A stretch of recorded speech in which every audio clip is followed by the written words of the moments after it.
هەرچەندە لە کۆبوونەوەی 5 شوبات لە نێوان یەکێتی و پارتی بڕیار درراوە 18 مانگە کۆبوونەوەی ئەنجومەنی پارێزگای کەرکووک و پەرلەمانی کوردستان بکرێت، بەڵام پێ ناچێت کۆبوونەوەکان لە وادی خۆیدا ئەنجام بدرێت. یەکێتی دەیەوێت لە یەکەمین کۆبوونەوەی ئەنجومەنی پارێزگای کەرکووک پارێزگارێکی نوێ دابدرێت و کۆبوونەوەکەش لە کەرکووک بێت، بەڵام بەپێی کارنامەی ئەنجومەنی پارێزگا دانانی پارێزگا لە دانیشتنەکەی ڕۆژی 18 مانگ نییە. بەپێی کارنامەی ئەنجومەنی پارێزگای کەرکووک لە کۆبوونەوەی ئەنجومەنەکە تاوتوی ڕەوشی ئەمنی و ئیداری شارەکە دەکرێت بەبێ ئەوەی ناوی شوێنی کۆبوونەوەکە باس بکات. جگە لە ناکۆکی پارتی و یەکێتی لەسەر کۆبوونەوەکە عەرەب و تورکمانەکان کە خاوەنی 15 کورسین بڕیاریان داوە بەشداری کۆبوونەوەکە لە هەولێر نەکەن. سعدی ئەحمەد پیرە وتەبێژی یەکێتی نیشتیمانی لەبارەی شوێنی کۆبوونەوەی ئەنجومەنی پارێزگای کەرکووک ڕایگەیاند برادرانی کەرکووک بڕیاری لەسەر دەدەن و مەکتەبی سیاسی یەکێتیش پەسەندی دەکات. ئەو مۆزوعی ئەگەم بەس پارێزگاری کەرکووکە زیاتر برادرانی کەرکووک لەو مۆزوعە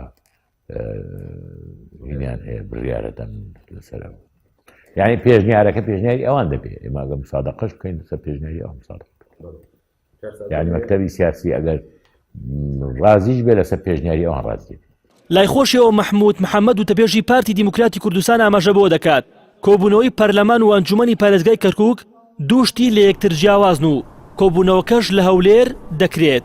دوشتی لێک جیاوازن و لەسەرتاوە ئێمە وەکو پارتی دیموکراتی کوردستان گوتومانە ئەو کێشانەی کە لە بەغدا هەمان ئەو کێشانەی کە لە کەرکووک هەمان ئەو بابەتانەی کە لە هەرێمی کوردستانە هەمانە هەر یەکە عیلاجی تایبەتی خۆی دەوێت و ڕێکاری تایبەتی سیاسی یاسایی خۆی هەیە کەواتە دەبێت بە جیاواز لە یەکتری ئەمانە ئەنجام بدرێن. و مەسلەی کۆبوونەوەی ئەنجومەنی پارێزگا بریتی نییە لە بەس لە لیستی برایەتی بەڵکو لە کۆی ئەو ئەندامانەی کە پێکەنەری ئەنجومەنی پارێزگان چەندیان بەشدار دەبن و چێ بەشدار دەبێ، ئەمە مۆزوعچکەیە کە لەو کاتەدا دەزانرێت. دیارە ئێستا خەریکی ئەوەن کە زمینەی ئەنجامدانی کۆبوونەوەکە ئەنجامدەن و سەرۆکی ئەنجومەنەکە خەریکی ئەو بابەتەیە و ئەجندای خەریکن بۆ دادنێن بۆ ئەوی کە لەگەڵ هەموو لایەنەکان بگەنە ڕێکەوتنێک کە ئەجندای یەکەمیان چی دەبێت و ئەوەی کە بە مەسلحەت زانراوەکە کۆبوونەوەی یەکەمی ئەم ئەنجومەنە وەکو دەستپێکردنی ئیشەکە لە هەولێر بێت، دوای ئەوە ئەنجومەن لەکوێ بخۆی بڕیار دەدات بۆ کۆبوونەوەکانی ئەوە دەمێنێتەوە اختیاری خۆیان. دوای زیاتر لە 4 مانگ لە ئەنجامدانی هەڵبژاردننی پەرلەمانی کوردستان تاوە کوێستان نەتوانراوە پرسی پێکەینانی کابینی نوێک لایە بکرێتەوە.